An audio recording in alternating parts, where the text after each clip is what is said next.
আপনাকে আমাকে অসংখ্য গণিত মানুষ থেকে যাচাই বাছাই করে সেজদা দেওয়ার জন্য কবুল করেছেন। যে রব্বে কারিম আপনার আমার মন মস্তিষ্ককে ভালো রেখেছেন, যে রব্বে কারিম আপনাকে আমাকে পরিপূর্ণ একজন মুমিন হিসাবে কবুল করেছেন, সেই রব্বে কারিমের শুকরিয়া আদায়ান্তে উচ্চকণ্ঠে বলে আলহামদুলিল্লাহ। আমরা গত জুমায় এমন এক মহান ব্যক্তির আলোচনা করেছিলাম, তিনার নাম কি বলেন? ইব্রাহিম আলাইহিস সালাম। তিনার আরেক নাম কি? খলিলুল্লাহ, আল্লাহর প্রিয় বন্ধু। বলেছিলাম যদি কোনো বান্দা চাইছে যেই জাতির হোক, বান্দাটা আল্লাহ, জাতির যেই জাতির হোক, যদি ইব্রাহিম আলাইহিস সালামের পদঙ্ক অনুসরণ করে এবং নিজের জীবনকে ইব্রাহিম আলাইহিস সালামের জীবনে পরিচালনা করে, সে নিশ্চিত জান্নাতে পাবেন। সুবহানাল্লাহ। কারণ ইব্রাহিম আলাইহিস সালাম পরিচয় পায় না মাওলার, কার পরিচয় পায় নাই? আল্লাহর পরিচয় পায় নাই, বানানেওয়ালার পরিচয় পায় নাই। সূর্যকে বানাইছে, চন্দ্রকে বানাইছে, কাউকাবকে তারকাকে বানাইছে, তো এগুলা তো অদৃশ্য হয়ে যায়। আমাকে যিনি বানাইছে, আমার যিনি মাওলা, যিনি আমাকে খাওয়ায়, যিনি আমাকে লালন পালন করে, তিনি তো অদৃশ্য হওয়ার কথা না। এগুলা কোনটাই আমার খোদা না। আমার খোদা ওই আল্লাহ, যিনি চিরঞ্জীব, যিনি চিরস্থায়ী, যিনি অসীম ক্ষমতাবান। বলেন সুবহানাল্লাহ। যিনি আমাকে মৃত্যু দিবেন, যিনি আমাকে জীবিত করেছেন, যিনি আমাকে পরকালে আবার জীবন দিবেন, যিনি আমাকে জান্নাত দিবেন। আল্লাহর খোঁজ পাইছে কে? পায় নাই। ইব্রাহিম আলাইহিস সালাম নাকি কেউ এসে খোঁজ দিছে? তাই নাই। নিজের আকল বিবেক দিয়ে, ক্ষমতা দিয়ে আল্লাহ তাকে বিবেক দিয়েছে, বিবেক খাটিয়ে সে আল্লাহর পরিচয় পেয়ে গেছে।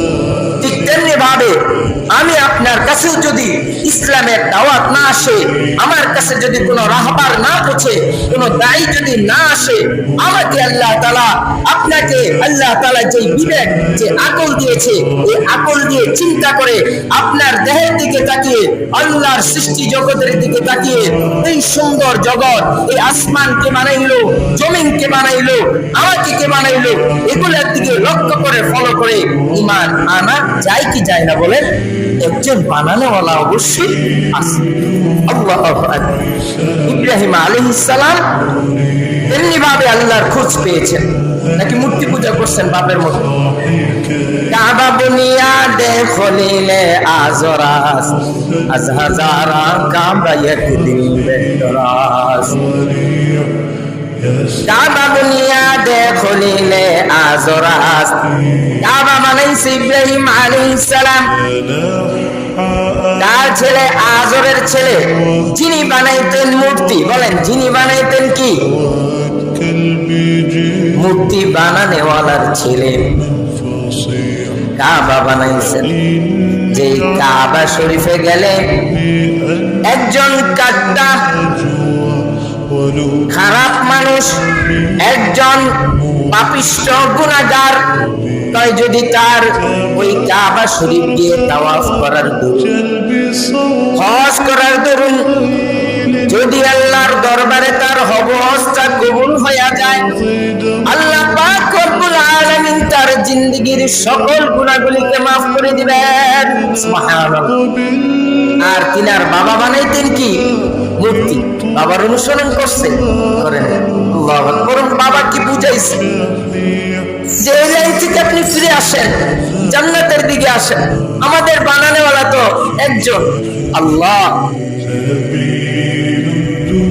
আমরা হিন্দু ধর্মগ্রন্থের মধ্যে পেয়েছি, আমি নিজে পড়েছি, একং ব্রহ্মং দ্বিতীয়ং নাস্তি নেহনা নাস্তি কিঞ্চন।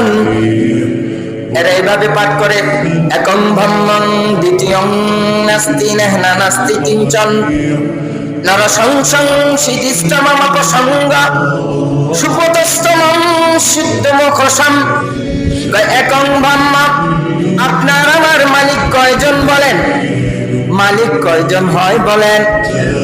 বানানেওয়ালা একজন। একং ব্রহ্মা, আপনার আমার মালিক কয়জন বলেন?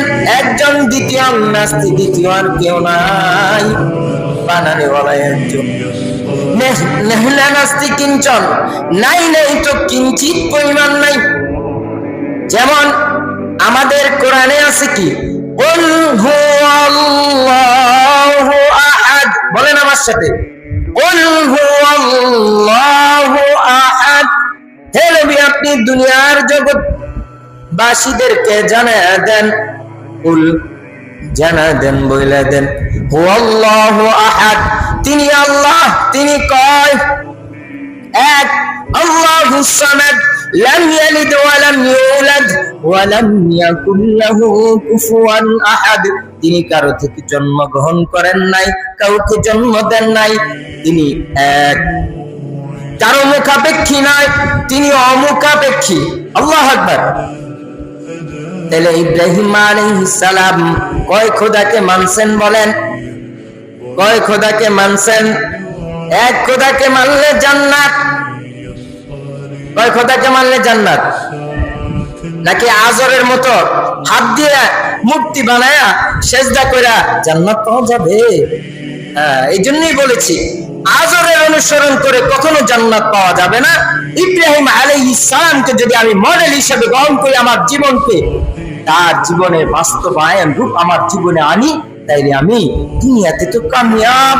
কিছু সময় কষ্ট অনুভব হবে দুনিয়ার জিন্দেগিতে, কিন্তু আখিরাতে চিরস্থায়ী কামিয়াব, জান্নাতের বাসিন্দা হয়ে যাব। বলেন সুবহানাল্লাহ। আল্লাহু আকবার।